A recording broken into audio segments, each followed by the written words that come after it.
Recording in progress.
Hare Krishna. Okay. Oops.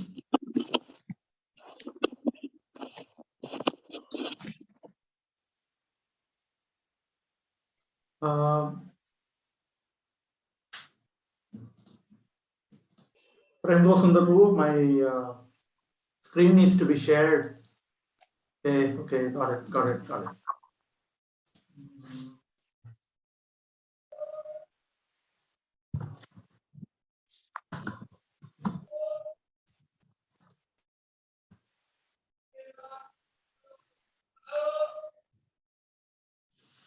Okay, appendix 6. Appendix 6. Okay, yes. Where's that?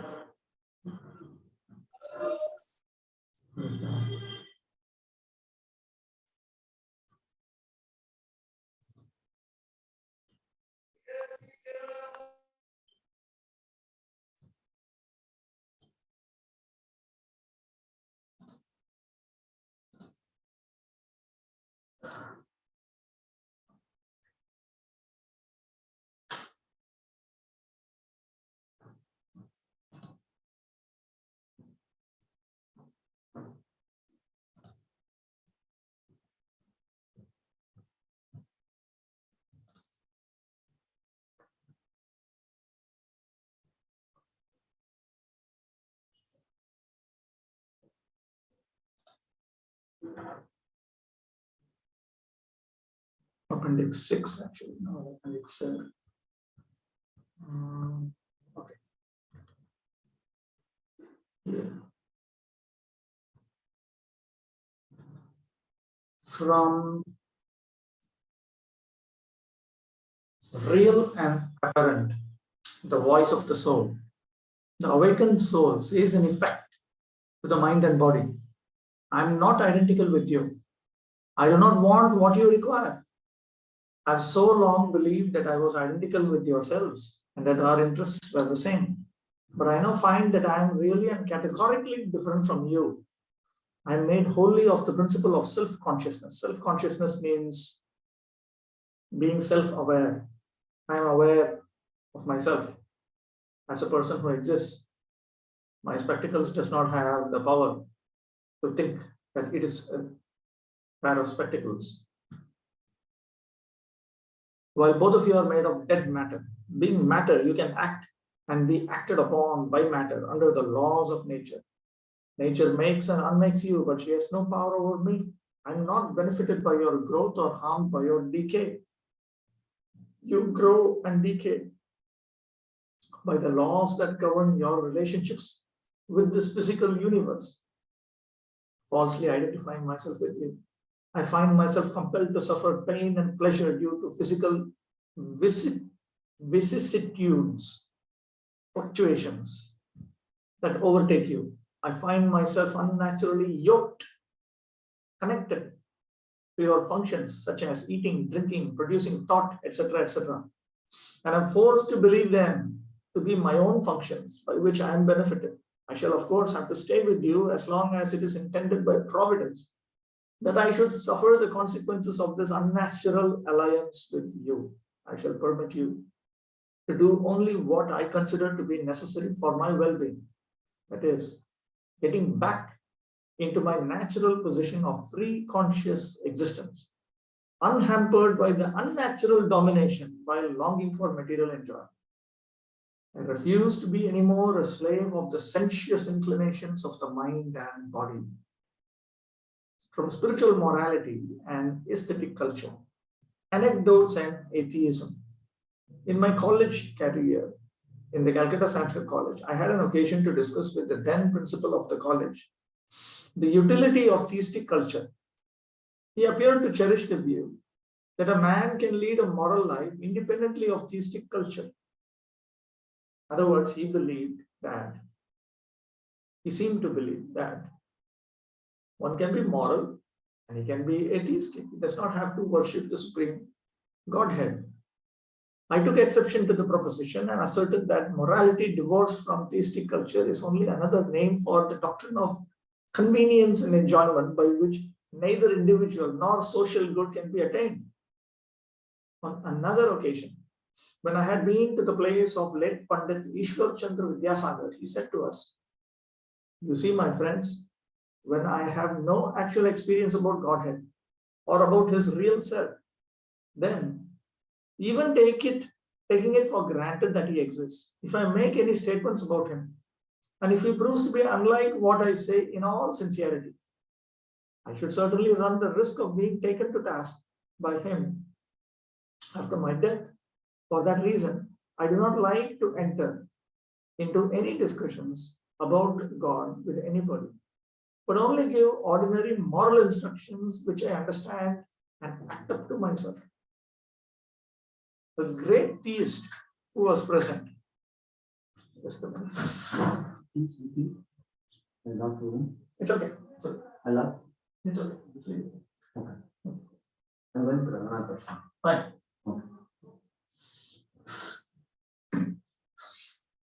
A great theist who was present. This great theist is none other than Bhaktisiddhanta Saraswati himself. We will come across this incident in Bhaktisiddhanta Vaibhava. A great theist who was present said to the Pandit, "Why then have you written in your book Bodhodaya?" Bodhodaya means an awakening of enlightenment. In the middle of a class. I need a mobile for a contact number. Whose mobile? But HH. No. I need some contact numbers from you. For HP and the system. Okay. Okay. Why then have you written in your book Bodhodaya? Bodhodaya means awakening of enlightenment. That God is without a form and of the nature of the principle of awareness. Have you written this after you have actually seen him? Or have you made those statements by merely relying on some conventional doctrines? Views like the above have passed current among the empiricists of all times and to this day. Empiricists, a word very commonly used by Bhaktisiddhanta Saraswati. An empiricist is one who has a conception of what exists and what does not exist only on the basis of sense perception and logical inference. Such a person is called an empiricist. Views like the above have passed current among the empiricists of all times and to this day, while on the one hand they assert that as they happen to know nothing about God, they should not hear nor discourse about Him. On the other hand, in spite of this utter ignorance, they're always busy to declare Him to be an impersonal entity. To this I contend that as they do not know anything at all about God, does it not become them and all those who are equally ignorant to hear and discuss about God with those who are well versed in the line? It is indeed strange that without giving a patient hearing to the adepts, to the teachings, and without systematic culture, under the pretext of not being prepared to pass any judgment thereon, we should run to do so according to our passing mental predilections, our own mental propensities. Hidden atheism of this type has eaten into the vitals of most persons. Mankind has a natural tendency towards this impersonal idea of Godhead, and it has spread among them like a contagious disease. The idea may be traced to the innate desire of mankind to be freed from all subjection to their sole governor. The sole governor of all is the Supreme Personality of Godhead, Lord Krishna, which can be effected if he can be proved to be an entity without a form. In other words, if you consider him to be impersonal, then there is no need to submit to his instructions. The attempt to make him impersonal is an attempt to deny his eternal rulership. The argument is this, that we ourselves should possess eyes, ears, mouth, form, senses, and so forth. But Godhead must not have any of these, lest if he be furnished with these, he might be brought down to our level. Those who maintain that when Godhead comes into this world, he does so by putting on a form of flesh, but that his real self is impersonal, or in other words, devoid of transcendental name, form, attributes, and pastimes, also throw off the yoke of his rule in a form that may pass undetected. So it is just a very sweet and disguised way to deny that we are always under the control of the Supreme Master. And the Supreme Master is our eternal controller. It's just another way of hiding the reality and deceiving ourselves and deceiving others. Anarchy flows directly from the idea of there being no real ruler over the affairs of man. Moral order divorced from the idea of government has no root. Moral order divorced from the idea of government has no root. Why should I be moral if there is no God to reward me, to punish me? Why should I be moral? Now you can say morality is just an invention of humanity. But if it's an invention of humanity, there is no factual reason to be moral. It has no root. There is no basis for morality. It becomes a convention. So what is moral now, in 200 years from now, will be considered immoral. So there's no, and people already suspect that. And they consider that it's just a convention. All right, we need to follow the convention because we are living together. Tum bhi chup, hum bhi chup. I feed you, you feed me. I scratch your back, you scratch my back. So let us agree that this is moral, this is immoral. But then later on, after 200 years, you may have a different community of human beings in a particular place at a particular time, who may simply by mere mutual voting, they may come to the conclusion, no, that was actually correct, but those people were ignorant. So intelligent people, they understand that if there is no real supreme controller, there's no morality. There's no objective morality. There is no factual morality. Sannyas, renunciation, self-restraint, and any other activities of a person which are not of the nature of acts of submission to the Supreme Governor, though they may dazzle the eyes of the world by their so-called excellence, are nothing but sterile atheism. To pretend to obey only moral rules irrespective of regard for Godhead is like living in a kingdom without acknowledging the authority of the king. Those who are naturally inclined towards Godhead, even though they may appear to the superficial observer to be vitiated, to be defective, are in reality most fully established in moral living. All moral principles and those who enforce the moral order have their seat in the devotees of God. To carry out the instructions of the Supreme Personality of Godhead is the highest morality, because the Supreme Personality of Godhead, He is the one who knows best how to benefit everyone, devotees, non-devotees, you name it. He is the one who is everyone's greatest well-wisher. He knows also how to benefit someone. If you want to benefit someone, you need to know things. Let us say I'm a doctor. Or let us say I'm not a doctor, but I'm pretending to be a doctor. And some lady mistakes me to be a doctor. The pregnant lady. She comes and she says, "Oh, I'm having morning sickness. Can you give me some medicine?" And if I give some aspirin, it's not going to help, because I'm in ignorance. I may have an intention of helping her, but that intention is now wasted. So if you want to do good to others, you also need to know.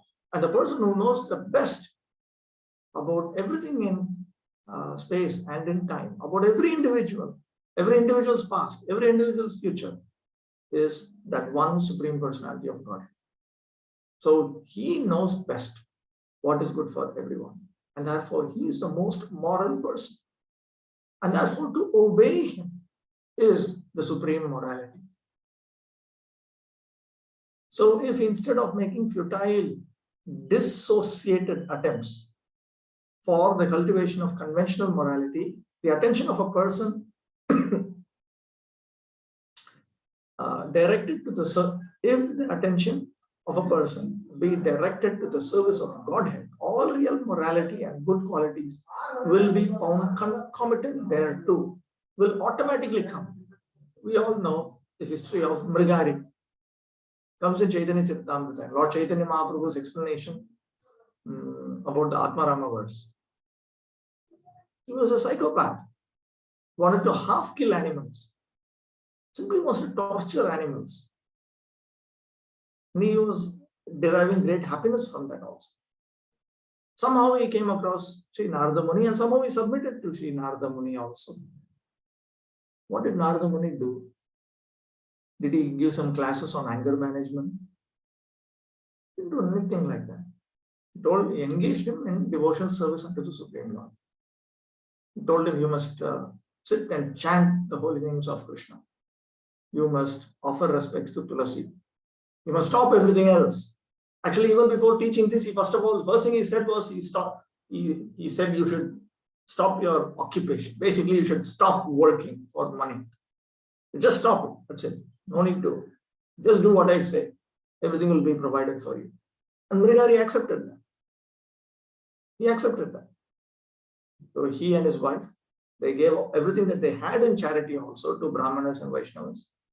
They sat down and they chanted Hare Krishna, worshipped Tulasi. That's it. After some time, when Narada Muni goes with one of his friends to see this person, he finds that this Mrigari does not even want to step on an ant. He has become so sensitive and compassionate to all creatures, simply from devotional service to the Supreme Lord. Bhakti Yoga Bhagavati Tannama Grahanadibhi.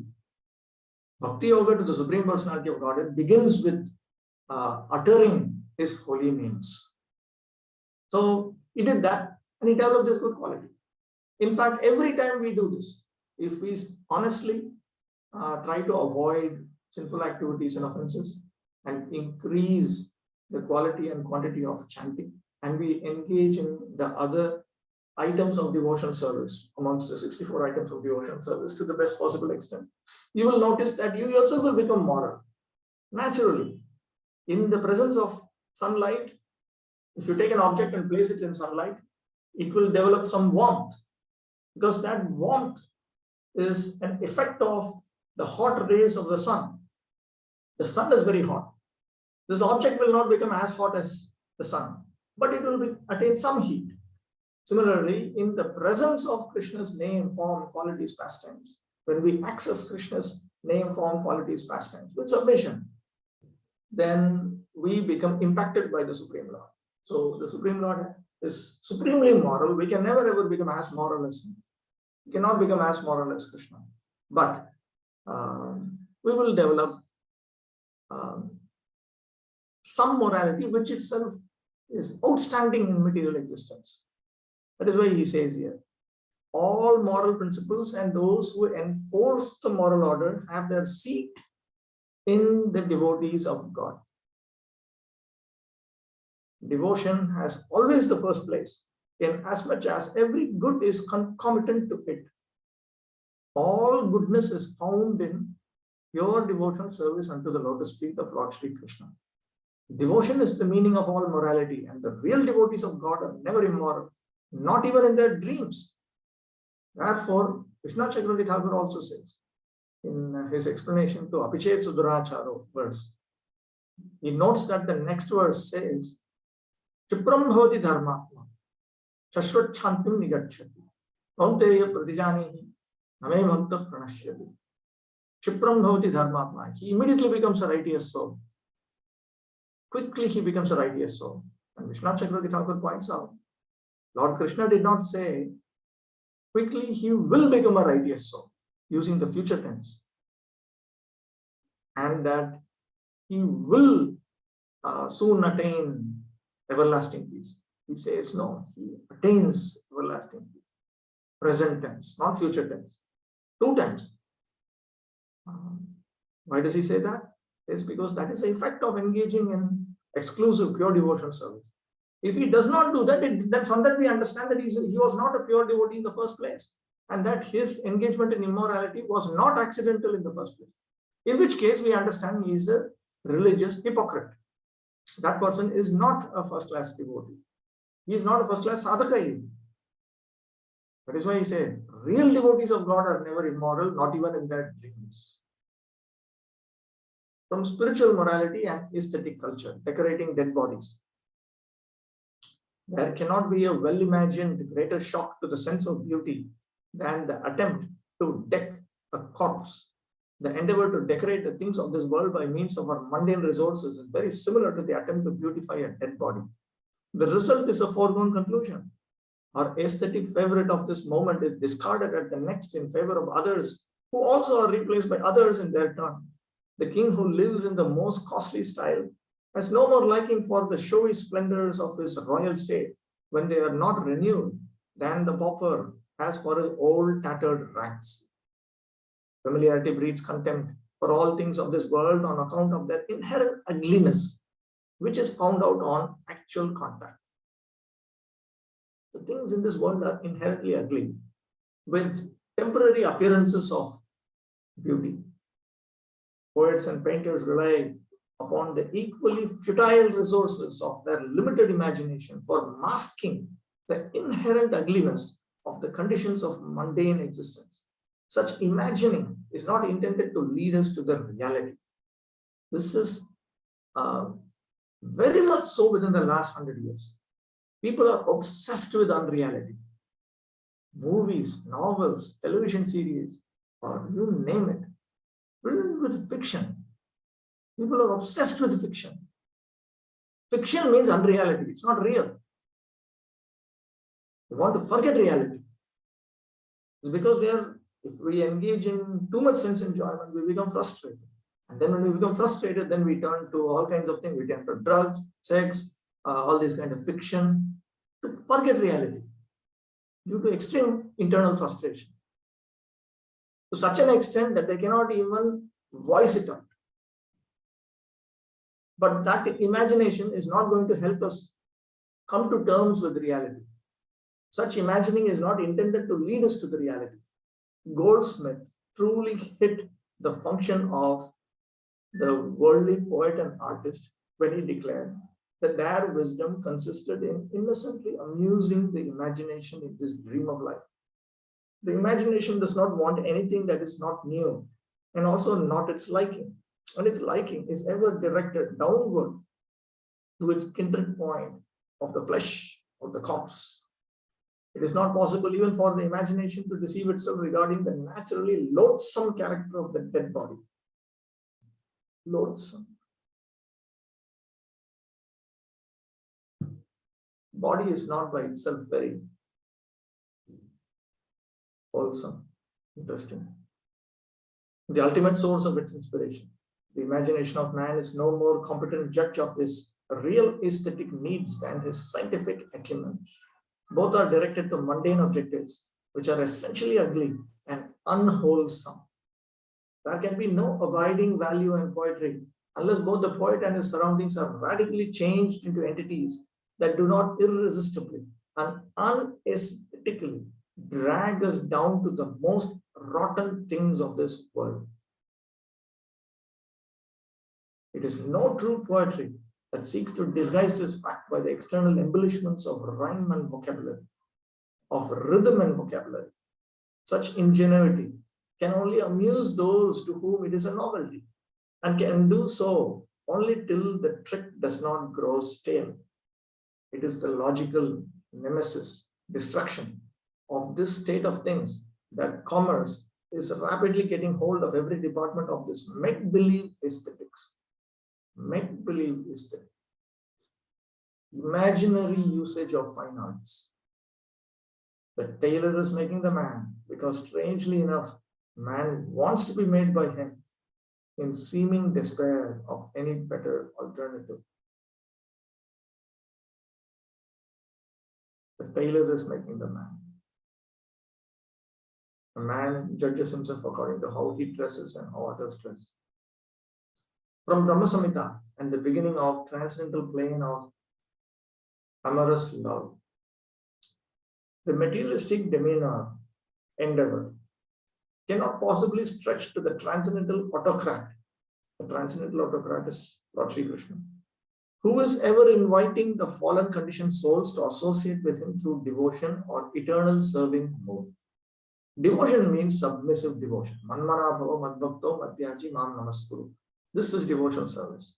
And Prabhupada said, if you don't fulfill the instruction mam namaskuru, it is not bhakti. Bhakti means we submit. In even all the higher rasas, in the perfect forms of prema bhakti rasas, also everyone submits. You can read in Chaitanya Charitamrita, Adi Lila, Krishna's story and some gives evidence from Radharani, Nanda Maharaj, from Krishna's friends. Everyone, everybody is a servant of Krishna. The higher rasas include the elements of the lower rasas. So Chanta establishes that you have no interest in bhakti, you have no interest in mukti, you are only interested in Krishna. In Dasya rasa, you are interested in actively using your senses to please Krishna. Then there are higher rasas, but the higher rasas include the elements of Shanta and Dasya. So therefore, the only way Krishna wants us to associate with him is through the eternal serving mode. The phenomenal attractions, the attractions of the world of our experience, are often found to tempt sentient beings, conscious entities, living entities, to enjoy the variegated position which is opposed to undifferentiated monism. Undifferentiated monism is monism in which we conceive of the absolute truth as being undifferentiated. In other words, the materialistic temptations are so powerful that they attract the living beings to enjoy the varieties of material experience instead of trying to be focused on an undifferentiated absolute truth. People are so much apt to indulge in transitory speculations even when they are to educate themselves on a situation beyond their empiric area or experiencing jurisdiction. They really don't know about the situation beyond their empiric area. They don't know about the about what is beyond the range of their senses. They do not know about the situation that is beyond their experiencing jurisdiction. We all have a limited area within which we experience things. We don't experience things more than that. My eyes can only experience sight within a particular range. My ears can experience sound only within a particular range, and so on. So each of my senses has a limited experiencing jurisdiction. And even though people haven't learned about the situation which is beyond their area of senses or area of the jurisdiction of their experience, they still on and off engage in speculations about the nature of that reality. The esoteric aspect often knocks them to trace out immanence in their outward inspection of transitory and transformable things. That Supreme Being has external and internal features. These internal features completely deludes them, and therefore they, when they externally inspect everything that is transitory and everything that is transformable, they look for the all-pervading spirit that is within them. This impulse moves them to fix the position of the immanent to an indeterminate impersonal entity, no clue of which could be discerned by moving earth and heaven through their organic senses. So because of this, they come to the conclusion that that all-pervading spirit must be an entity which is both indeterminate and impersonal, and having no distinguishing features. And they also think that this cannot be detected through our senses, no matter what we do within material existence. Appendix 7. Excerpts from the books of His Divine Grace A.C. Bhaktivedanta Swami Prabhupada from the Sri Chaitanya Charitamrita. Adi 3. These calculations are given in the authentic astronomic book known as Surya Siddhanta. Notice that Surya Siddhanta is authentic astronomic book. Specifically, Surya Siddhanta, the edition that Shri Bimala Prasad Datta himself published. This book was compiled by the great professor of astronomy and mathematics, Bimala Prasad Datta, later known as Muktisiddhanta Saraswati Goswami, who was our merciful spiritual master. He was honored with the title Siddhanta Saraswati for writing the Surya Siddhanta. He translated. And the title Goswami Maharaj was added when he accepted sannyas as announced order of life. Adi 7. Srila Bhaktisiddhanta Saraswati always used to say, even at the expense of all the properties, temples and mathas, monasteries that I have, if I could convert even one person into a pure devotee, my mission would be fulfilled. One person. One person can attain the perfection of pure devotional service. Bhaktisiddhanta Saraswati explains it as Anubhashya.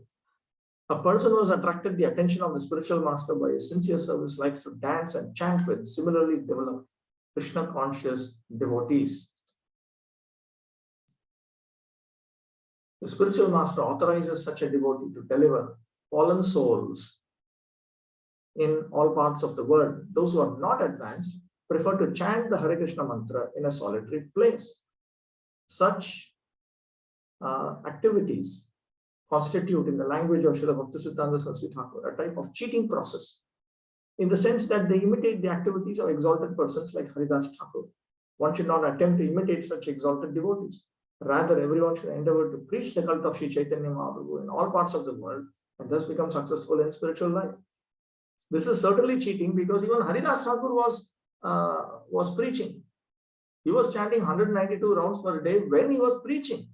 When he was a Goshtyanandi, he was chanting 192 rounds. And without compromising all services given by Lord Chaitanya Mahaprabhu later on, he still managed to chant. We cannot even hope to imitate such exalted ways of executing pure devotional service. One who is not very expert in preaching may chant in a secluded place, avoiding bad association. But for one who is actually advanced, preaching and meeting people who are not engaged in devotional service are not disadvantageous. Kanishta Vaishnava, if he preaches his realization, he is not going to help the world, he is probably going to harm the world. So our duty, even as preachers, is not really to preach our realizations. It is to preach the realization of a realized soul. Prabhupada's realizations are found in the purports of his books. He himself said, these are my ecstasies. It is our duty to preach those purports. That is what we are supposed to do. And we can give our realizations to whatever extent they match those realizations. Not otherwise. By ourselves, just consider our own realization, it is worthless. But for one who is actually advanced, preaching and meeting people who are not engaged in devotional service are not disadvantages. But the more one advances, the more his realizations will be in line with the realizations of authentic Mahajanas like Prabhupada. Because they'll be in line with Krishna's own realization, if you want to say that. Krishna knows himself best. Devotee gives the non-devotees his association, but is not affected by their misbehavior. Obviously, an advanced devotee. Thus, by the activities of a pure devotee. So, from this, it's clear that the devotee that is discussed in the previous sentence refers to a pure devotee. Thus, by the activities of a pure devotee, even those who are bereft of love of Godhead get a chance to become devotees of the Lord one day. In this connection, Srila Bhaktisiddhanta Saraswati Thakur advises that one discuss the words in Srimad Bhagavatam. Naitat samachare jatum manasapi hyanishvaraha. One should not imitate persons who are very powerful. One who is not a great controller should never imitate the behavior of ruling personalities, even mentally. If out of foolishness an ordinary person does imitate such behavior, he will simply destroy himself, just as a person who is not Rudra would destroy himself if he tried to drink an ocean of poison. So, those who are not having the capacity of Thakur Haridas should not imitate him. One should carefully understand the distinction between imitation and following. And the following words in Bhakti Rasa Amrita Sindhu, Anasaktasya Vishayam, Yathartham Upayunjataha, Nirbandha Krishna Sambandhe, Yuktam Vairagyam Uchyate. Without being attached to sense objects, when we utilize them as much as they deserve to be utilized, and we are fixed in the service of Lord Shri Krishna, then this is also a form of vairagya. This is proper vairagya. This is proper detachment and renunciation. One should not imitate the activities of great personalities. One should be detached from material enjoyment and should accept everything in connection with Krishna's service. Adi Leela, chapter 7. In other words, if we examine the life of Raghunath Das Goswami, we understand that the first instruction that Lord Chaitanya Mahaprabhu gave to Raghunath Das Adhikari was he should follow Yukta Vairagya. And that is appropriate for a person of that status. Later on, we find Raghunath Das Goswami stopped eating. Later, then after the Lord disappeared, when he went to Vrajmandal, then he would just drink some few drops of buttermilk. Because that is Bhavattva Vairagya. That is Vairagya coming out of Bhava Bhakti or Prema Bhakti. That is, we cannot try to do that, because that has to be natural. So if we are not in that position, then what to do? Then Yukta Vairagya. Prabhupada has noted that Bhaktisiddhanta Saraswati Thakur has said, this is the best use of a bad bargain. Yukta Vairagya. Again, Adi 7. Bhaktisiddhanta Saraswati Goswami, at the time of his passing away, ordered all his disciples to work conjointly to preach the mission of Chaitanya Mahaprabhu all over the world. Later, however, some self-interested, foolish disciples disobeyed his orders. Each one of them wanted to become head of the mission, and they fought in the courts, neglecting the order of the spiritual master, and the entire mission was defeated. We are not proud of this. However, the truth must be explained. We believed in the words of a spiritual master and started in a humble way, in a helpless way, but due to the spiritual force of the order of the supreme authority, this movement has become successful. Vaishnavas are by far the greatest philosophers in the world, and the greatest among them was Srila Jiva Goswami Prabhu, whose philosophy was again presented less than 400 years later by Srila Bhaktisiddhanta Saraswati Thakur Maharaj. The Bhaktisiddhanta Saraswati Thakur has explained the term Mayavadi as follows: the Supreme Personality of Godhead is transcendental to the material conception of life. A Mayavadi is one who considers the body of the Supreme Personality of Godhead, Krishna, to be made of Maya, and who also considers the abode of the Lord and the process for approaching him devotion service to be Maya. The Mayavadi considers all the paraphernalia of devotion service to be Maya. This is why we call Shankaracharya's followers Advaitavadis as Mayavadis. Actually, they themselves refer to themselves as Mayavadis. Mayavadi is their own, it's a philosophical expression which refers to Shankaracharya's followers. The philosophy spoken by Shankaracharya's followers. And those who propone that are called Mayavadis. Professional players and dramatic actors have no sense of devotional service. Therefore, although they can perform very artistically, there is no life in such performances.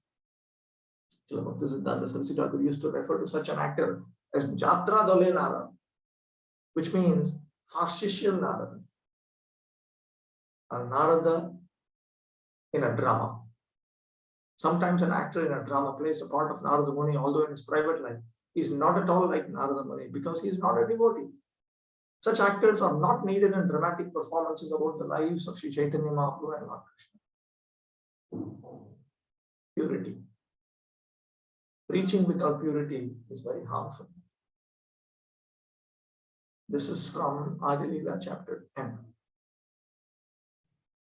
Purport. All of this is taken from Prabhupada's purpose. Adi 13, Bhaktisiddhanta Saraswati Thakur, who was previously also a great astrologer, says that in the book named Brihad Jataka and other books, there are directions for knowing the movements of the stars and planets. One who knows the process of drawing a straight line and thus understands the area of Ashtavarga can explain the auspicious constellations. And here is something from Madhya 1. Translation. Having shown the words to Sarup Damodar with great wonder, Chaitanya Mahaprabhu asked him how Rupa Goswami could understand the intentions of his mind. Purport. We had the opportunity to receive a similar blessing from Srila Bhaktisiddhanta Saraswati Goswami when we presented an essay at his birthday ceremony. He was so pleased with that essay that he used to call some of his confidential devotees and show it to them. How could we have understood the intentions of Srila Prabhupada? So from this we understand that as Rupa Goswami was especially empowered by Chaitanya Mahaprabhu and is an associate, eternal associate of Chaitanya Mahaprabhu. Prabhupada was especially empowered by Bhaktisiddhanta Saraswati Goswami. It's an eternal associate of Bhaktisiddhanta Saraswati Goswami. That essay is here.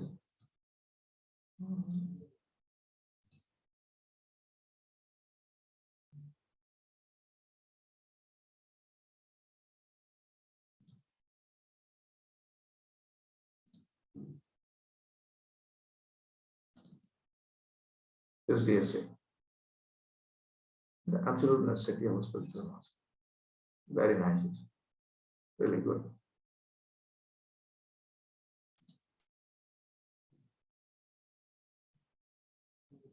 Madhya 3. In connection with this verse, which is a quotation from Srimad Bhagavatam 11.23.58, Bhaktisiddhanta Saraswati Thakur says that of the 64 items required for rendering devotional service, acceptance of the symbolic marks of sannyas is a regulated principle. Madhya 8. Bhaktisiddhanta Saraswati Thakur explains that a mundane person being enriched by mundane opulences must always know that the transcendental opulences of the advanced devotees are far more important than the materialistic opulence of a person like himself. A materialistic person with material opulences should not be very proud or puffed up before a transcendental devotee. If one approaches a transcendental devotee on the strength of his material heritage, opulence, education, and beauty, he does not offer respect to the advanced devotee of the Lord. The Vaishnava devotee may offer formal respects to such a materially puffed up person, but he may not deliver transcendental knowledge to him.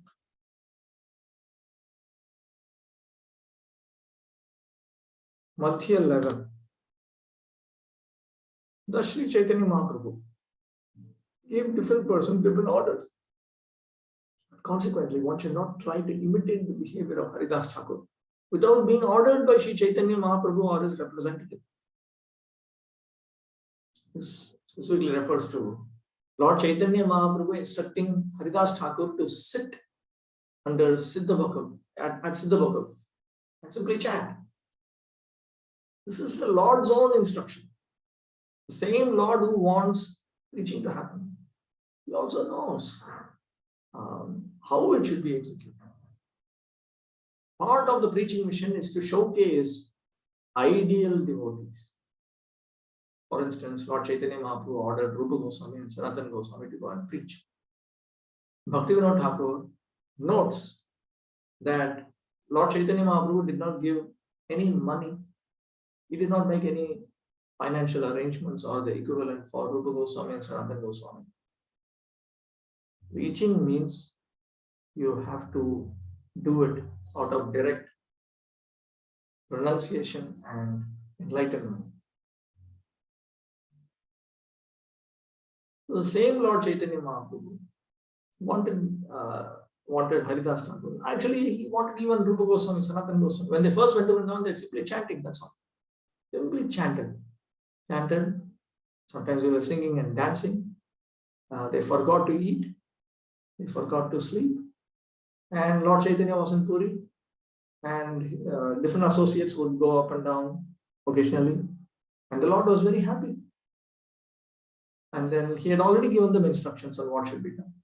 Then Rupa Goswami, Sanatana Goswami, then they took up those instructions. And they carried them out. And then the rest is history. So the Lord knows who should do what. He has his purposes.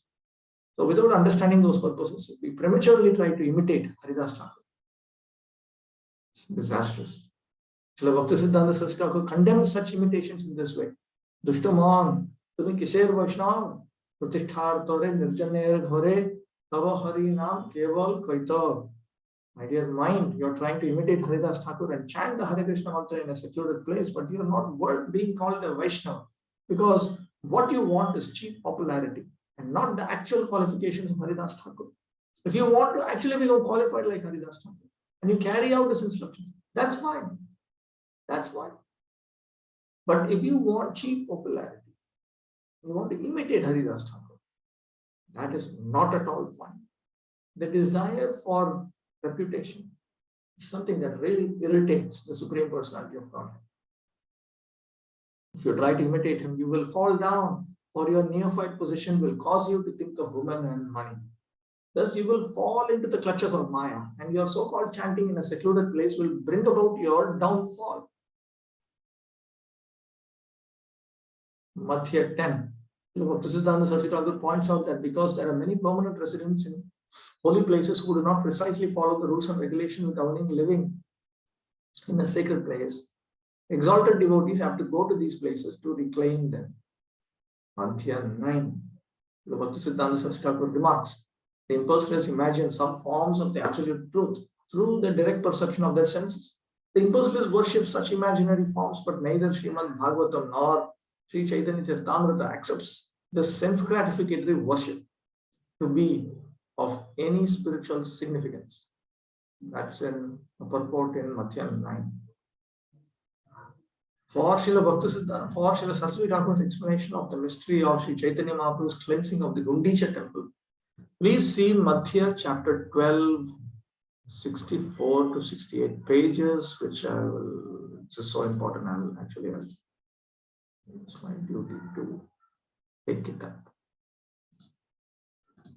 This is a very, very important set of each temple.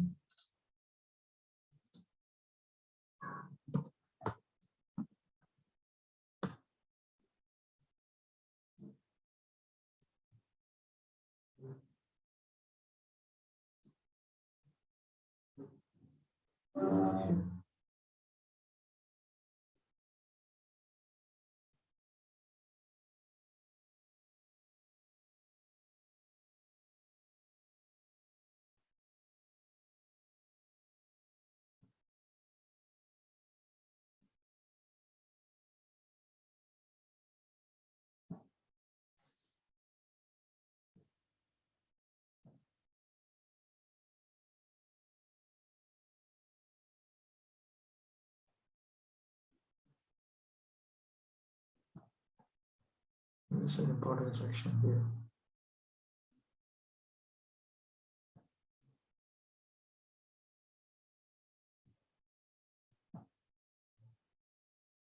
Okay, this is how they were cleaning the Gundicha temple. Some people were filling the pots and others were washing the rooms, but everyone was engaged in chanting the holy name of Krishna and Hari. One person begged for a water pot by chanting the holy names Krishna, Krishna, and another person delivered a pot while chanting Krishna, Krishna. Whenever anyone had to speak, he did so by uttering the holy name of Krishna. Consequently, the holy name of Krishna became an indication for everyone who wanted something. As Sri Chaitanya Mahaprabhu was vibrating the holy name of Krishna in ecstatic love, he himself was performing the work of hundreds of men. The Lord Chaitanya Mahaprabhu demonstrates here that we often refer to leaders as servant leaders, but the servant leader has to work more hard, verifiably, than the ones that he's supposed to be leading. It appeared as though Sri Chaitanya Mahaprabhu were cleansing and washing with 100 hands. He approached every devotee just to teach him how to work. When he saw someone doing nicely, the Lord praised him. But if he saw that someone was not working to his satisfaction, he immediately chastised that person, not bearing him any grudge. The Lord would say, "You have done well. Teach this to others so that they may act in the same way." As soon as they heard Sri Chaitanya Mahaprabhu say this, everyone became ashamed. Thus, the devotees began to work with great attention. They washed the Jagamohan area. Then the place where food was kept. All other places were also washed. In this way, the meeting place was washed. The entire yard, the raised sitting places, the kitchen, and every other room. Thus, all places around the temple were thoroughly washed within and without. After everything was thoroughly washed, a Vaishnava from Bengal, who was very intelligent and simple, came and poured water on the lotus feet of the Lord. The Gaudiya Vaishnava then took that water and drank it himself. Seeing that, Sri Chaitanya Mahaprabhu felt a little unhappy and was also outwardly angry. Although the Lord was certainly satisfied with him, he became angry externally in order to establish the etiquette of religious principles. Dharma samsthapan lagi bahire maharosh. Very angry. The Lord then called for Swarup Damodar and told him, "Just see the behavior of your Bengali Vaishnava. This person from Bengal has washed my feet within the temple of the personality of Godhead. Not only that, he has drunk the water himself. I now do not know what my destination is because of this offense. Indeed, your Bengali Vaishnava has greatly implicated me." At this point, Swarup Damodar Goswami caught the Gaudiya Vaishnava by the neck and, giving him a little push, ejected him from the Gundicha Puri temple and made him stay outside. After Swarup Damodar Goswami returned within the temple, he requested Sri Chaitanya Mahaprabhu to excuse that innocent person. After this incident, Sri Chaitanya Mahaprabhu was very satisfied. He then asked all the devotees to sit down in 2 lines on both sides. The Lord then personally sat down in the middle and picked up all kinds of straw, grains of sand, and dirty things. While Sri Chaitanya Mahaprabhu was picking up the straws and grains of sand, he said, "I shall gather everyone's collection. I shall ask whoever has collected less than all the others to pay a fine of sweet cakes and sweet rice." In this way, all the quarters of the Gundicha temple were completely cleansed and clear. All quarters were cool and spotless, like one's cleansed and pacified mind. Look at this example. Jeno Nijamon, like one's cleansed and pacified mind. When the water from the different rooms were finally let out through the halls, it appeared as if new rivers were rushing out to meet the waters of the ocean. Outside the gateway of the temple, all the roads were also cleansed, and no one could tell exactly how this was done. Here, based on this statement, Sheetal, Nirmal, Koila, Jayanani Jawan. All quarters were cool and spotless, like one's cleansed and pacified mind. So based on that indication from Krishna's Kaviraj Goswami, Bhaktisiddhanta Saraswati Thakur explains that this is actually Lord Chaitanya's way of teaching us how to clean our mind. In commenting on the cleansing of the Gundicha temple, Bhaktisiddhanta Saraswati Thakur says that Sri Chaitanya Mahaprabhu, as the world teacher, was personally giving instructions on how one should receive Lord Krishna, the Supreme Personality of Godhead, within one's cleansed and pacified heart. If one wants to see Krishna seated in his heart, he must first cleanse the heart, as prescribed by Sri Chaitanya Mahaprabhu in his Shikshastakam. Cheto Darpanam Arjanam. In this age, everyone's heart is especially unclean, as confirmed in Srimad Bhagavatam. Hridyantasto hyavadrani vidhanoti sukrit satam.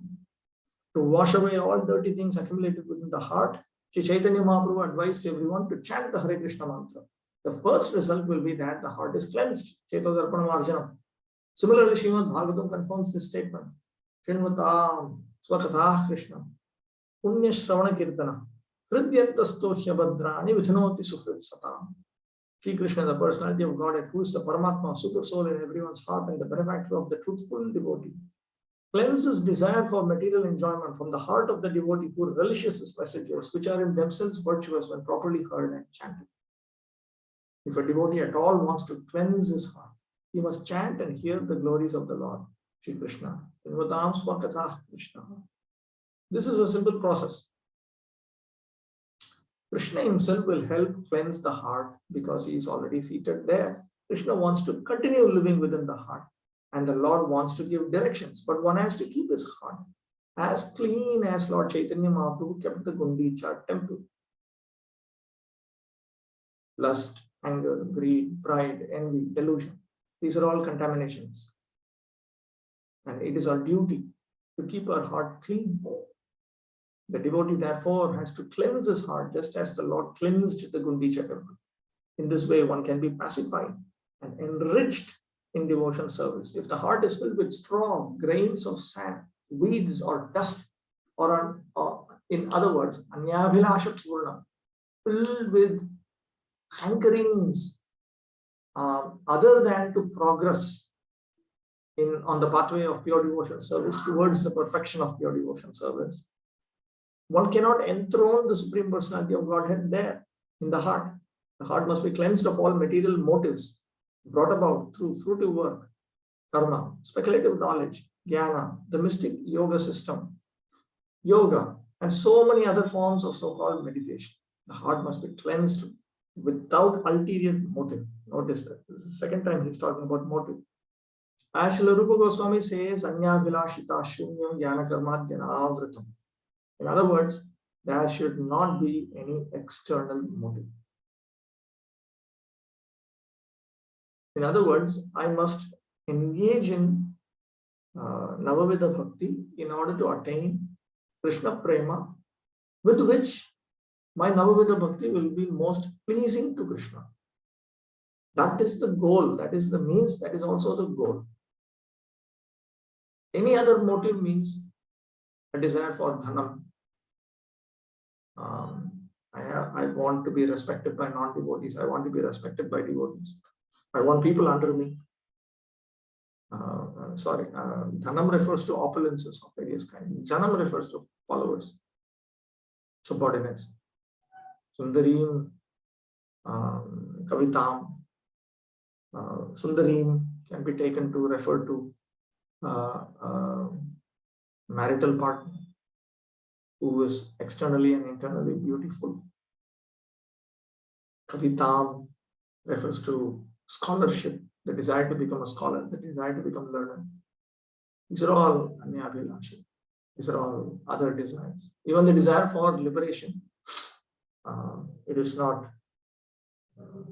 very much approved by the acharyas for those who are seeking the highest perfection of life immediately. The heart must be cleansed without ulterior motive. As Srila Rupa Goswami says, Anyavilashita shunyam jnanakarmadhyanamritam. In other words, there should not be any external motive. One should not attempt material upliftment. Understanding the Supreme by speculative knowledge, fruitive activities, severe austerity and penance, and so on. All these activities are against the natural growth of spontaneous love of Godhead. As soon as these are present within the heart should be understood to be unclean and therefore unfit to serve as Krishna's sitting place. We cannot perceive the Lord's presence in our hearts unless our hearts are cleansed. A material desire is explained as a desire to enjoy the material world to its fullest extent, given the opportunity. In modern language, this is called economic development. An inordinate desire for economic development is considered to be like straws and grains of sand within the heart.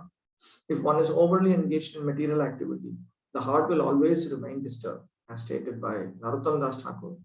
Samsara vishanale divanishi hyajjale judaite nakoinu upai. In other words, endeavor for material opulence is against the principle of devotional service. The desire to, there are all kinds of funny things that happen. There are people who come in contact with the movement in order to learn how to become financially successful. All these things happen. Or people who want to build up a whole lifetime career. These are all endeavors for material opulence. Material enjoyment includes activities such as great sacrifices for auspicious activity, charity, austerity, elevation to the higher planetary system, and even living happily within the material world. Modernized material benefits are like the dust of material contamination. When this dust is agitated by the whirlwind of fruitive activity, it overcomes the heart. Thus, the mirror of the heart is covered with dust. There are many desires to perform auspicious and inauspicious activities, but people do not know how life after life they are keeping their hearts unclean. One who cannot give up the desire for fruitive activity is understood to be covered by the dust of material contamination. Karmis generally think that the interaction of fruitive activities can be counteracted by another karma or fruitive activity. This is certainly a mistaken conception. If one is deluded by such a conception, he is cheated by his own activity. Such activities have been compared to an elephant's bathing. An elephant may bathe very thoroughly, but as soon as it comes out of the river, it immediately takes some sand from the land and throws it all over its body. If one suffers due to his past fruitive activities, he cannot counteract his suffering by performing auspicious activities. The sufferings of human society cannot be counteracted by material plans. The only way suffering can be mitigated is by Krishna consciousness. Devi Hesha Gunamahi Maya Duratyaya Mam Eva Ye Prapadyante Maya Me Tamtarantite. Mam Eva. Only one who surrenders unto me.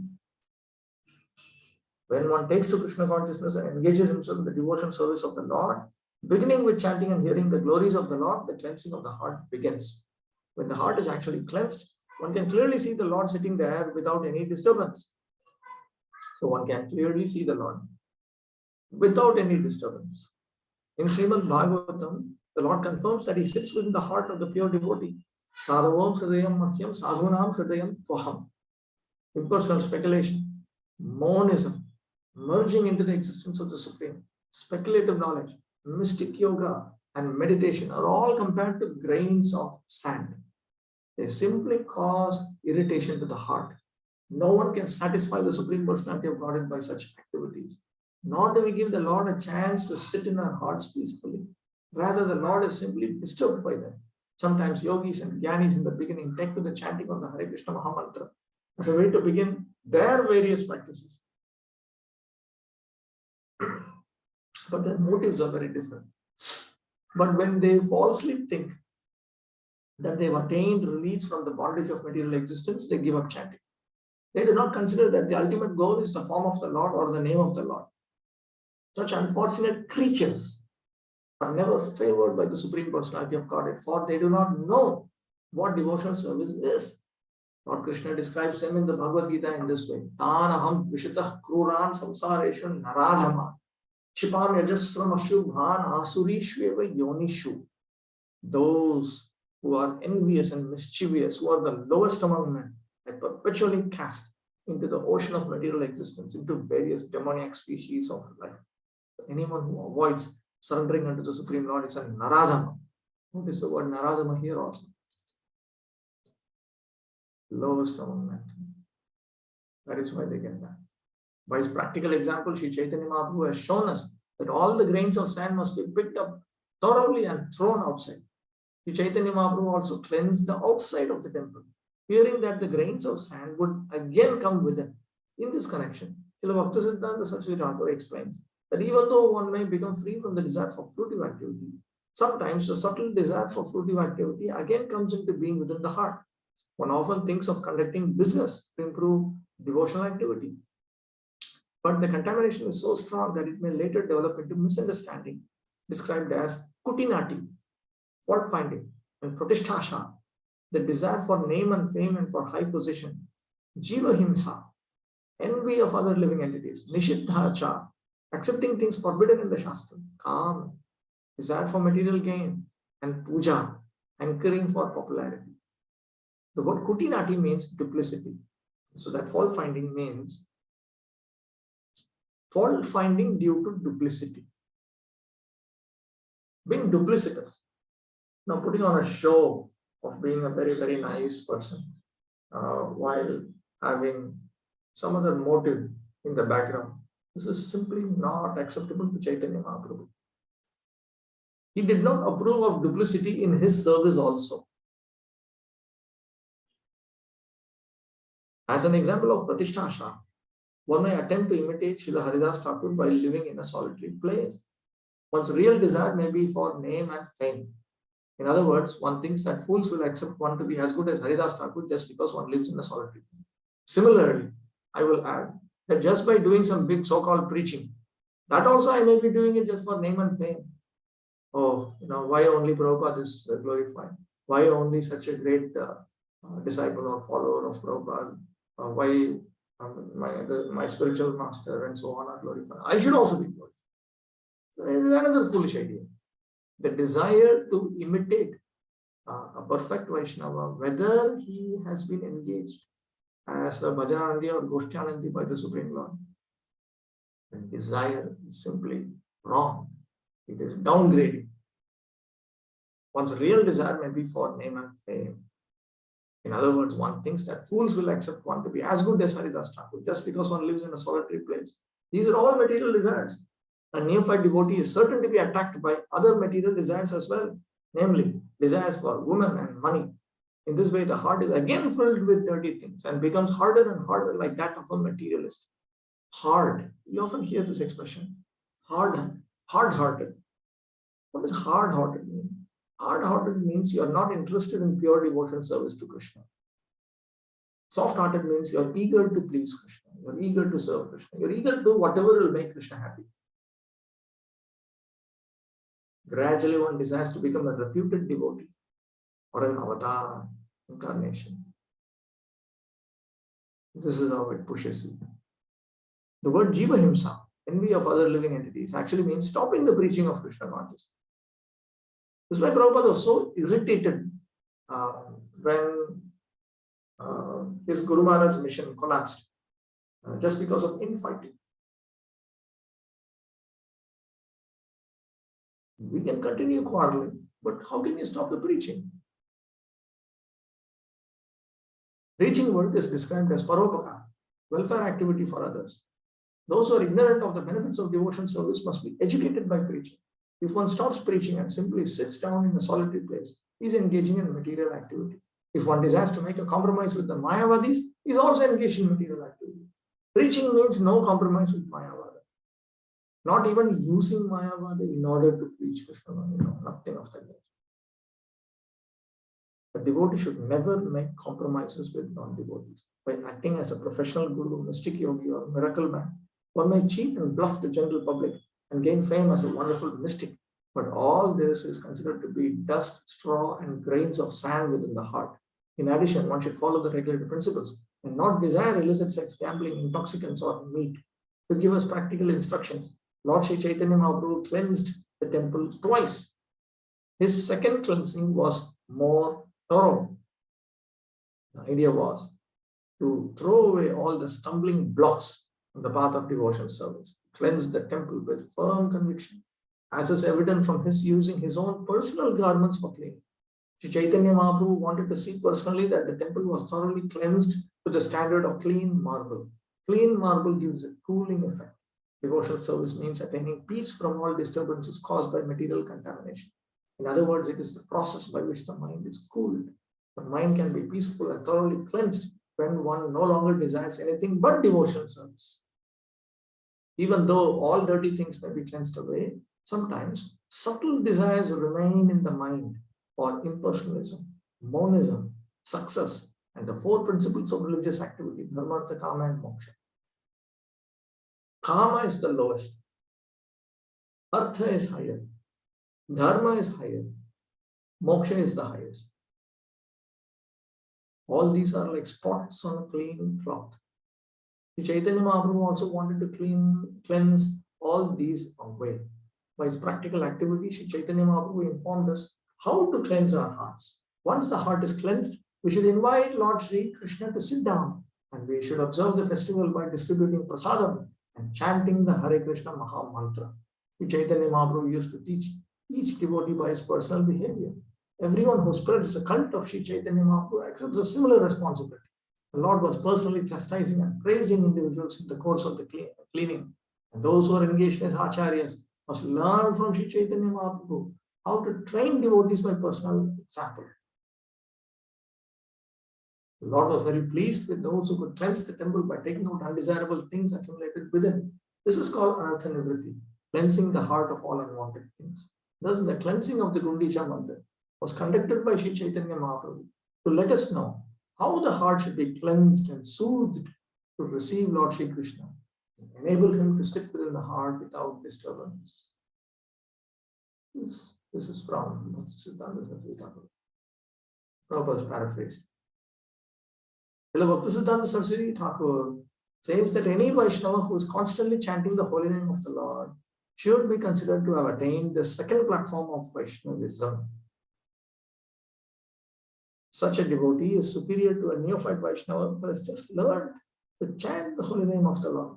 A neophyte devotee simply tries to chant the holy name, whereas the advanced devotee is accustomed to chanting and takes pleasure in it. Such an advanced devotee is called Madhyama Bhagavata, which indicates that he has attained the intermediate stage between the neophyte and the perfect devotee. Gradually, a devotee in the intermediate stage becomes a preacher. So, when we come to the point of constantly chanting the holy name of the Lord, right now, we are simply trying to chant the holy name of the Lord constantly. But when one actually chants the holy name of the Lord constantly, he should be considered to have attained the status of a Madhyama Bhagavata. And generally, such a devotee becomes a preacher. Generally, a devotee in the intermediate stage becomes a preacher. A neophyte devotee or an ordinary person should worship the Madhyama Bhagavata, who is a vaya medium. He is a vaya medium between the Kanishta Bhagavata and the Uttama Bhagavata. Prabhupada said Uttama Bhagavata. He's proved it by his activities and his attitudes. Everything he was open to. He kept himself very open and available for others to see. That's from Madhya 16. Madhya 19. The unwanted creepers have been described by Srila Bhaktisiddhanta Saraswati Thakur. He states that if one hears and chants without trying to give up offenses, one becomes materially attached to sense gratification. Okay, that's the context here. Madhya Lila chapter 19, Lord Chaitanya Mahaprabhu is teaching Rupa Goswami about the process of devotional service, comparing the basic interest for devotional service to a creeper, the seed of a creeper. And just as a gardener plants it and then pours water, and fences around it, makes a fence around it and keeps it protected. But then you pour water, weeds may also grow. Weeds take the water instead of the plant taking the water. The growth of the creeper,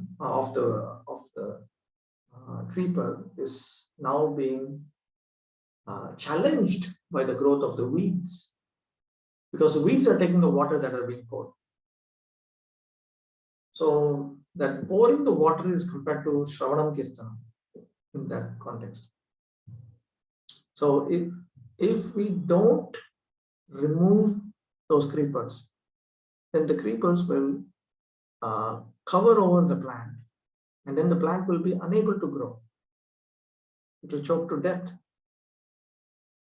Similarly, if we hear and chant about Krishna, but we don't try to give up offenses, sinful activity, then all these things, then our material desires will grow and our spiritual desires will choke to death.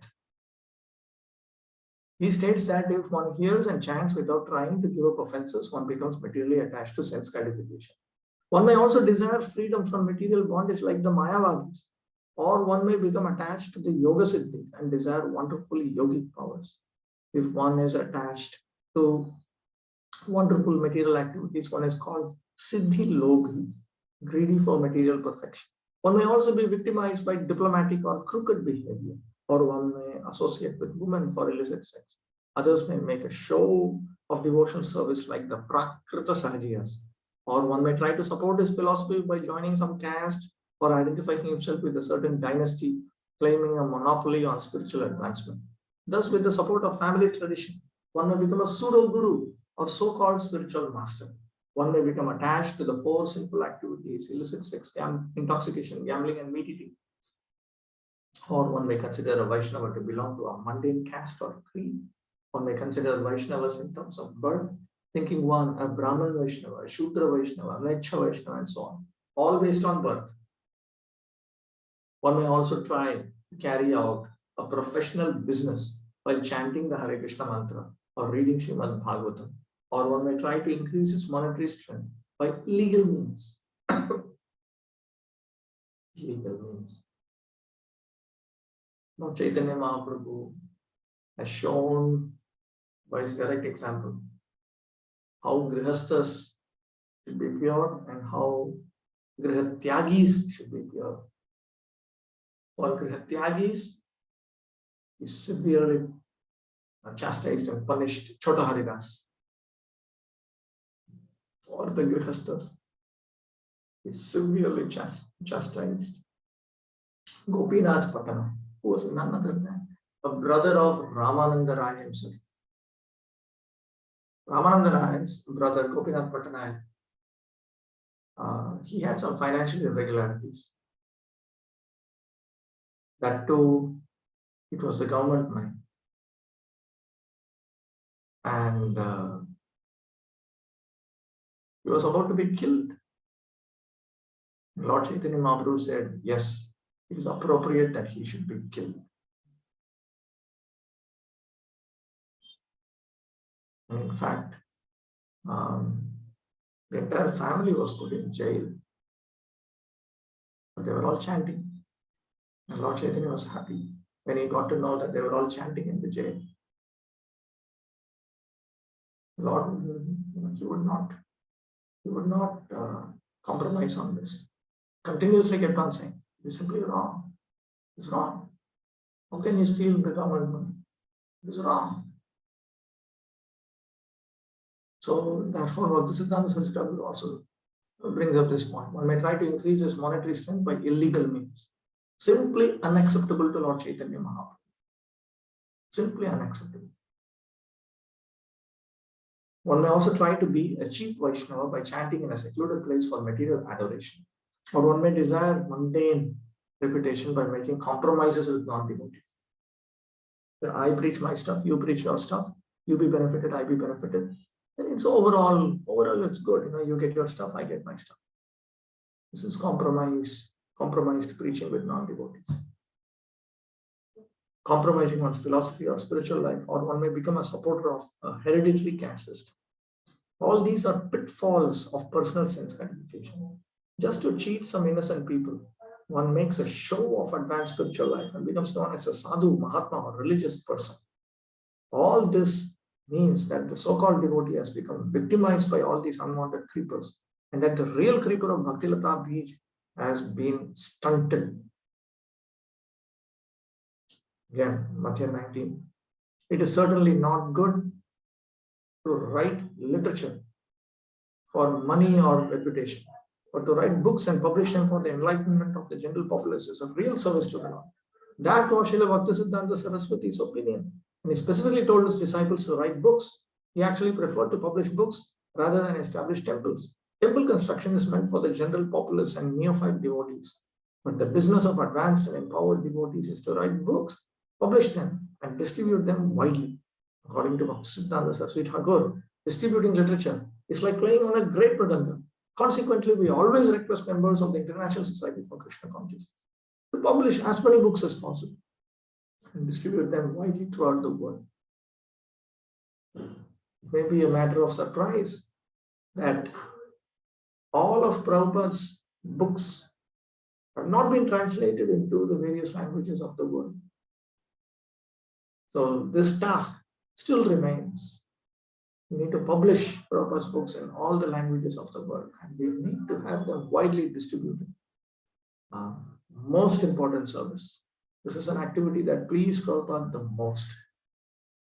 These are time bombs. By thus following the footsteps of Srila Rupa Goswami, one can become a Rupanuga devotee. Antya 2. Srila Bhaktisiddhanta comments that Saralata or simplicity is the first qualification of a Vaishnava, whereas duplicity or cunning behavior is a great offense against the principle of devotional service. Just as Prabhupada did not allow gambling. There is that incident which appears in Prabhupada memories. One of his secretaries wanted to invest in gold. He knew that the price of gold would increase. He wanted to invest in that. He took some ISKCON money and put it in for investing in gold. And then the next day, its value increased. So they wanted to take the money. But Prabhupada came and said, no, this is wrong. This is wrong. This is gambling. We should not do. And then they kept on arguing, no, but that money we are going to use it for Krishna consciousness. Prabhupada said, no. Our principle is that no meat eating, no intoxication, no gambling, no illicit sex. No gambling means no gambling. That means no gambling even if to serve Krishna, no gambling. Just as you cannot engage in illicit sex in Krishna consciousness. You cannot go to a prostitute for Krishna consciousness. You cannot eat meat for Krishna consciousness. You cannot. Online class. So like that,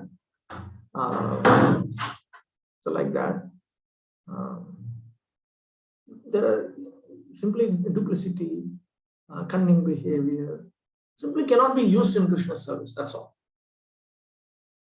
As one advances in Krishna consciousness, one must gradually become disgusted with material attachment and thus become more and more attached to the service of the Lord. If one is not factually detached from material activities but still proclaims himself advanced in devotion service, he is cheating. If he is telling himself that he is advanced in devotion service, he is cheating himself. And if he is telling others, then he is cheating others. No one will be happy to see such behavior. From the chapter, the chastisement of Junior Haridas, instructions from this chapter. This comes as a note at the end of the chapter. Summarizing this chapter, Bhaktisiddhanta Saraswati Thakur says that one should derive from it the following lessons. Although Sri Chaitanya Mahaprabhu, the Supreme Personality of Godhead, is an incarnation of mercy, he nevertheless gave up the company of one of his personal associates, namely Junior Haridas, for if he had not done so, pseudo-devotees would have taken advantage of Junior Haridas's fault by using it as an excuse to live as devotees and at the same time have illicit sexual connections. Such activities would have demoralized the cult of Sri Chaitanya Mahaprabhu. As a result, devotees would have surely gone to a hellish life in the name of Sri Chaitanya Mahaprabhu. Now, Junior Haridas, Chota Haridas, he had only glanced. And Lord Chaitanya's complaint also was this: my mind cannot accept one who has glanced at a woman. Chota Haridas was sannyasi. Lord Chaitanya simply couldn't tolerate that. That is because for those who have given up family, The principle of brahmacharya is all pervasive and all applicable. And that includes all the 8 types of activities that come under the heading of sexual activity. Smaranam, Kirtanam, Keli, Prakshanam, Guchya, Bhashanam. Like there are 8 to think of the opposite gender, to talk with the opposite gender, to joke or to flirt with the opposite gender, to glance at the opposite gender, to secretly communicate with the opposite gender, and so on. So it goes all the way up to Kriya Nivritti, up to actual sexual activity. So all of that, all the 8 types, all the 8 degrees or grades of activities are considered to be sexual activity. So therefore here, Bhaktisiddhanta Saraswati Thakur is noting, for if he had not done so, pseudo devotees would have done what Chota Haridas had done, and they would have had illicit relationship, which means any one of the 8. Of course, each one pushes you to the next. Such activities would have demoralized the cult of Sri Chaitanya Mahaprabhu. By chastising Junior Haridas, the Lord set the standard for acharyas or the heads of institutions propagating the Chaitanya cult and for all actual devotees. So anybody who wants to be an actual devotee has to come to the standard that Lord Chaitanya Mahaprabhu has set, and not always keep searching for some backdoor or just follow the process. The process works. Guaranteed success. Nishfal, what is that? Nischay Fal Janak. Bhaktivinoda Thakur has written Chaitanya Shikshamrita. The general pathway taught by Lord Chaitanya Mahaprabhu is to aim at sadhana siddhi, and success is guaranteed. Guaranteed success there.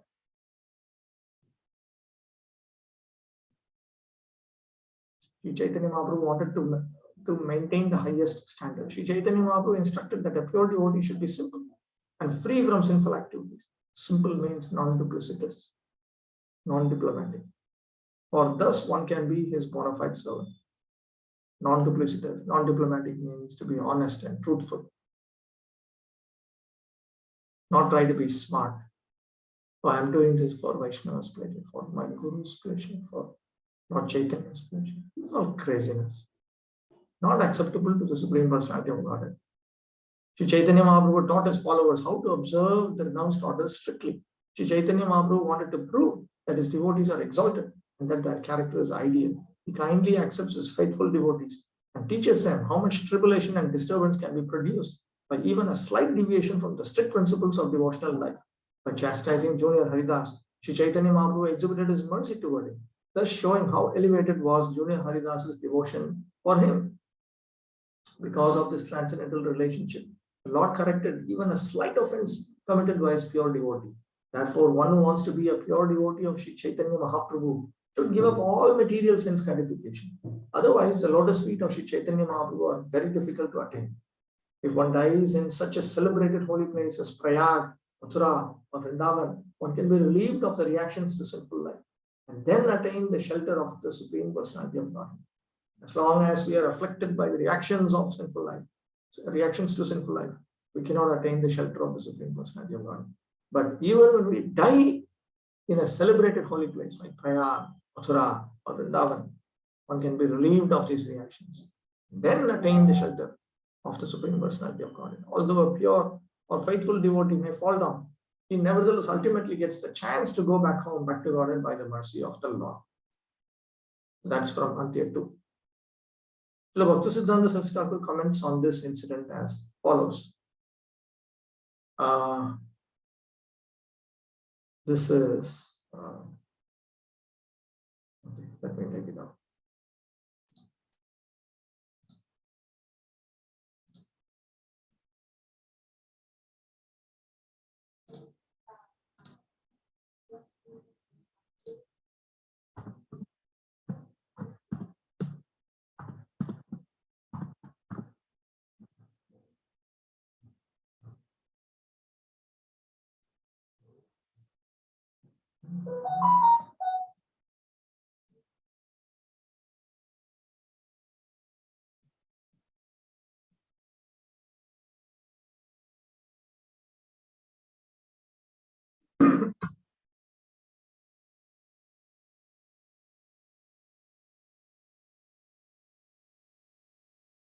Okay, once Lord Chaitanya Mahaprabhu sent Jagadananda Pandit to Vrindavan. Jagadananda Pandit took permission from all the devotees and then departed. This is the procedure. Traveling on the forest path, he soon reached Varanasi. When he met Tapan Mishra and Chandrasekhar in Varanasi, they heard from him about topics concerning Sri Chaitanya Mahaprabhu. Finally, Jagadananda Pandit reached Mathura, where he met Sanatana Goswami. They were very pleased to see each other. After Sanatana Goswami had taken Jagadananda to all 12 forests of Vrindavan, concluding with Mahavan, the two of them remained in Gokul. They stayed in Sanatana Goswami's cave, but Jagadananda Pandit would go to a nearby temple and cook for himself. Sanatana Goswami would beg alms from door to door in the vicinity of Mahavan. Sometimes he would go to a temple and sometimes to a Brahmin's house. Sanatana Goswami attended to all of Jagadananda Pandit's needs. He begged in the area of Mahavan and brought Jagadananda all kinds of things to eat and drink. This is the standard set by Sanatana Goswami, Madhukari. The process is a renunciate would go to several houses. If I remember correctly, to 7 houses. And beg little, so that you don't burden everyone. And in that way, you get food items. One day, Jagadananda Pandit, having invited Sanatana Goswami to the nearby temple for lunch, finished his routine duties and began to cook. Previously, a great sannyasi named Mukunda Saraswati had given Sanatana Goswami an outer garment. Sanatana Goswami was wearing this cloth bound about his head when he came to Jagadananda Pandit's door and sat down. Assuming the reddish cloth to be a gift from Chaitanya Mahaprabhu, Jagadananda Pandit was overwhelmed with ecstatic love. Thus he questioned Sanatana Goswami, "Why did you get that reddish cloth on your head?" Sanatana Goswami replied, "Mukunda Saraswati gave it to me." Hearing this, Jagadananda Pandit immediately became very angry and took a cooking pot in his hand, intending to beat Sanatana Goswami. Sanatana Goswami, however, knew Jagadananda Pandit very well and was consequently somewhat ashamed. Jagadananda therefore left the cooking pot on the stove and spoke as follows: "You are one of the chief associates of Sri Chaitanya Mahaprabhu. Indeed, no one is dearer to him than you. Still, you have bound your head with the cloth given to you by another sannyasi. Who can tolerate such behavior?" Sanatana Goswami said, "My dear Jagadananda Pandit, you are a greatly learned saint. No one is dearer to Sri Chaitanya Mahaprabhu than you. This faith in Sri Chaitanya Mahaprabhu quite befits you. Unless you demonstrate it, how could I learn such faith? My purpose in binding my head with the cloth has now been fulfilled because I have personally seen your uncommon love for Sri Chaitanya Mahaprabhu. This saffron cloth is unfit for a Vaishnava to wear. Therefore, I have no use for it. I shall give it to a stranger." Bhaktisiddhanta Saraswati Thakur comments on this incident as follows: Vaishnavas are all liberated persons unattached to anything material. Therefore, a Vaishnava need not accept the dress of a sannyasi to prove his exalted position. Sri Chaitanya Mahaprabhu accepted the renounced order from a sannyasi of the Mayavada school. Present-day Vaishnava sannyasis, however, never think that by accepting the dress of the sannyas order, they have become equal to Chaitanya Mahaprabhu. In fact, a Vaishnava accepts the sannyas order to remain an eternal servant of his spiritual master. He accepts the sannyas order knowing that he is unequal to his spiritual master, who is a Paramahamsa, and he thinks that he is unfit to dress like a Paramahamsa. Therefore, a Vaishnava accepts sannyas out of humility, not out of pride. Sanatana Goswami had adopted the dress of a Paramahamsa. Therefore, it was inappropriate for him to wear the saffron cloth on his head. However, a Vaishnava sannyasi should not think himself fit to imitate the dress of a Paramahamsa Vaishnava. According to the principles set down by Sri Chaitanya Mahaprabhu, one should always think himself in the lowest stage, not on the level of a Paramahamsa Vaishnava. Thus, a Vaishnava will sometimes accept the renounced order, the sannyas order, just to keep himself below the level of a Paramahamsa Vaishnava. This is the instruction of Srila Bhaktisiddhanta Saraswati Thakur.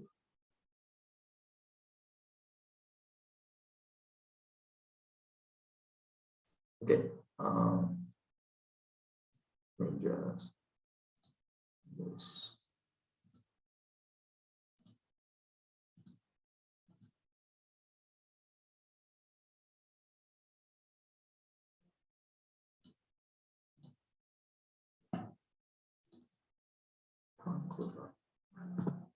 And this is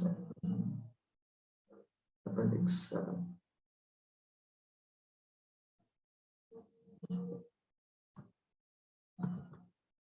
Oops, sorry.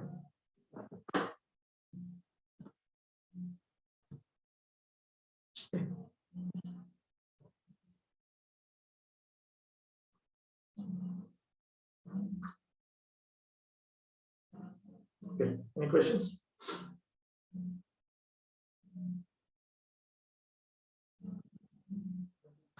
Instructions.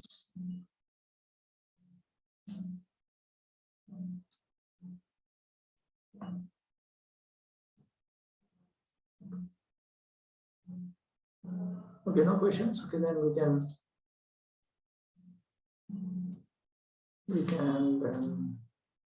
if you have any further questions, you can bring it up in Telegram. Thank you. Vanchakapatravesha Prasandabhya Vachapatanam Bhavanebhyo Vaishnavabhyo Namo Namaha. Shri Prabhupada ki jai, Shri Bhaktisiddhanta Saraswati ki jai.